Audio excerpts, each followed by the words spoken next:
Atenção! Começa agora uma teleaula de língua portuguesa do ensino médio. Você vai assistir a teleaula de número 77. Bons estudos!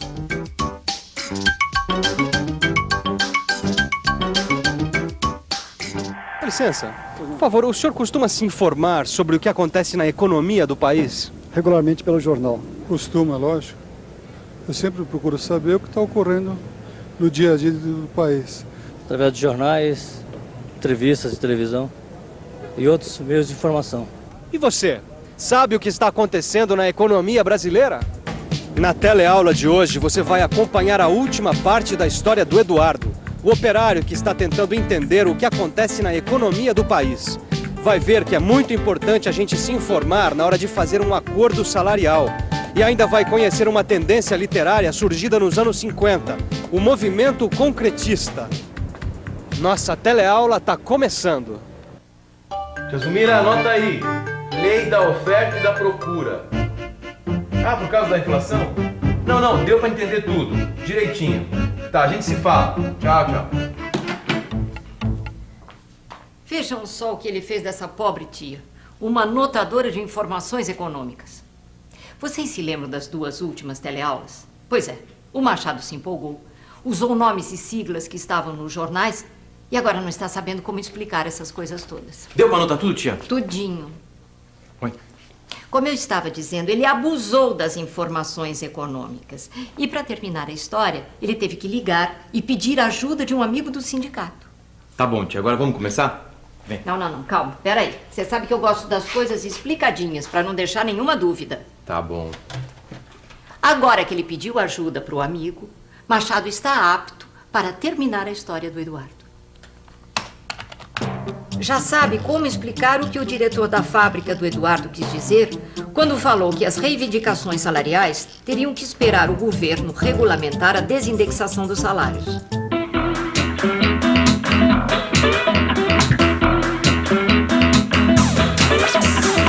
Peraí, mas como é que foi a reunião com o diretor da fábrica? Não dá nem pra saber se foi boa, não. Eu saí de lá sem entender nada. Isso é típico. Esse diretor deve ter falado um monte de siglas e não deve ter dito coisa com coisa, né? Bom, isso é o que nós vamos ver. Pois ao sair de lá, eu anotei todo aquele palavreado que ele me disse. Tá aqui. Ótimo. Lê pra mim. Bem, ele falou sobre alguns complicadores da nossa reivindicação, disse que o governo pretende estimular a livre negociação salarial, vai acabar com a desindexação e que os contratos coletivos vão sobrepor-se às leis. E que... Não, peraí. Tudo isso que ele disse pode ser resumido no seguinte. Até agora, a reposição salarial tem sido feita a partir de índices estipulados pelo governo. E isso agora vai mudar. Ele falou sobre esperar as novas medidas que o governo vai anunciar. E é isso mesmo. O governo pretende desindexar a economia. Mas o mais importante, Eduardo, é você entender todo o processo que culminou na tal da desindexação. Porque entendendo o processo, você vai poder entender o que está para acontecer. Tem uma outra coisa que eu achei muito estranha. Ele me parabenizou pela aquisição da casa própria e disse que ele mesmo levou 25 anos para comprar a casa dele. Você não acha muito estranho um diretor ter mais dificuldades do que eu? Essa é boa. Eu diria que esse cara é um grande demagogo. Eu diria que ele é um grande demagogo. Eu não disse. Esse diretor da fábrica do Eduardo é um grande demagogo. Imagina comparar a situação dele com a do Eduardo. Mas peraí, tia.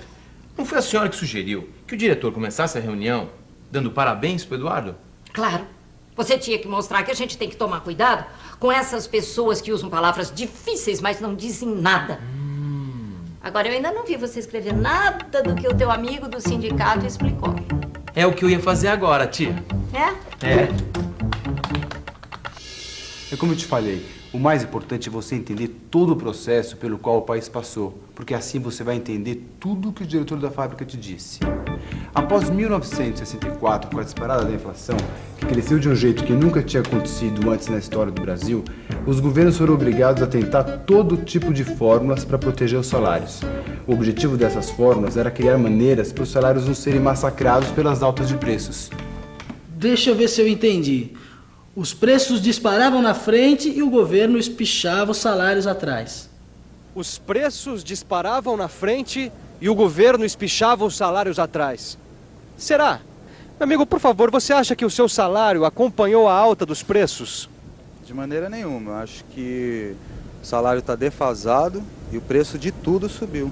Felizmente, esse real veio para colocar nós lá embaixo mesmo.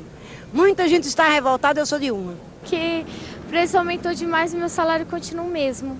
Continua uma droga. É, parece que a resposta é unânime. Ninguém acha que o salário acompanhou a inflação. Mas será que foi isso mesmo que aconteceu? É, foi isso mesmo que aconteceu. Os economistas do governo tinham sempre o cuidado de nunca deixar que os aumentos dos salários chegassem perto dos aumentos dos preços. É o que eu sempre achei. E o nosso salário dava para comprar cada vez menos coisas. E o argumento dos economistas é que quanto maior for o seu salário, mais você vai poder comprar. E quanto mais as pessoas compram, mais altos ficam os preços. E aí o seu salário, que parecia ter aumentado, continua pequeno. É a tal lei da economia chamada de lei da oferta e da procura. Lei da oferta e da procura. Pode deixar. Não preciso da ajuda de ninguém para explicar essa lei que é mais velha do que andar para trás. O negócio é o seguinte. O que esses economistas querem dizer é que se muita gente tiver dinheiro para comprar, os preços sobem. Quer dizer, muita gente vai querer comprar disputando os produtos. Por exemplo, esta latinha aqui, quando for disputada por vários compradores, vai passar de 10 para 12. Aí o seu salário, que parecia grande, vai ficar pequenininho. E você vai poder comprar muito menos coisas. Muito bem, tia! Muito bem, coisa nenhuma. Não? Eu não concordo muito com esses economistas, não. O que eu sei é que atualmente a minha aposentadoria não está dando nem para comprar essa latinha. No fundo, quem acaba perdendo é sempre a gente. Concluindo, a gente sempre sai perdendo. E aí, perder menos parece bom negócio. Lamentavelmente foi isso mesmo que aconteceu. E com a disparada da inflação, os economistas começaram a criar as fórmulas mais malucas para reajustar os salários. Você deve lembrar de algumas delas. O presidente Sarney foi o campeão. Durante o mandato do Sarney foram criadas 6 fórmulas diferentes. Teve desde o congelamento dos salários até o gatilho salarial. Eu lembro. Quando a gente estava quase acostumando com um tipo de reajuste salarial, aí mudava tudo. Mas o que eu lembro mesmo era do gatilho salarial. Pois é. Cada vez que a inflação atingia um certo índice, os salários aumentavam automaticamente. Esse é um exemplo típico de indexação.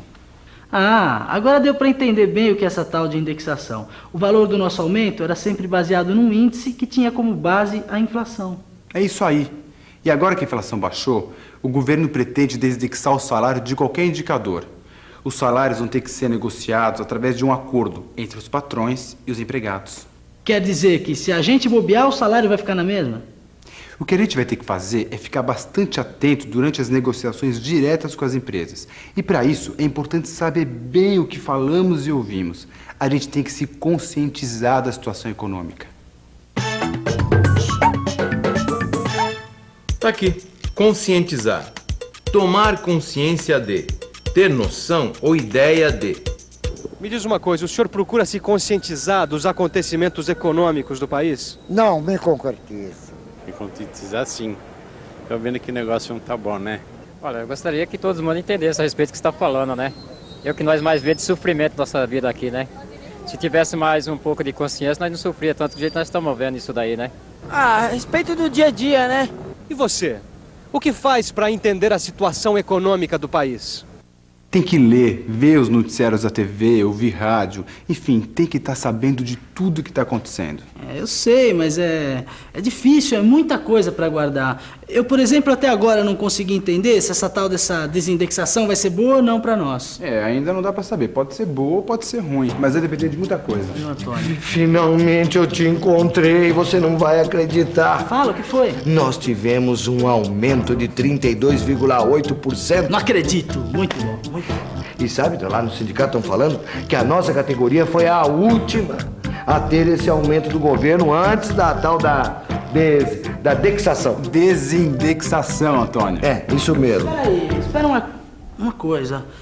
Esse aumento é muito maior do que o que a gente ia pedir para o diretor. Será que não seria melhor se as coisas ficassem como estão e os aumentos seguissem os índices do governo? Então não dá pra saber. De qualquer maneira, quem vai decidir isso são os políticos e parece que a tendência é mesmo a desindexação. Mas sempre eles. Não, peraí. O jeito é vocês, aliás, todos nós, nos conscientizarmos dessa situação econômica e nos prepararmos para negociar.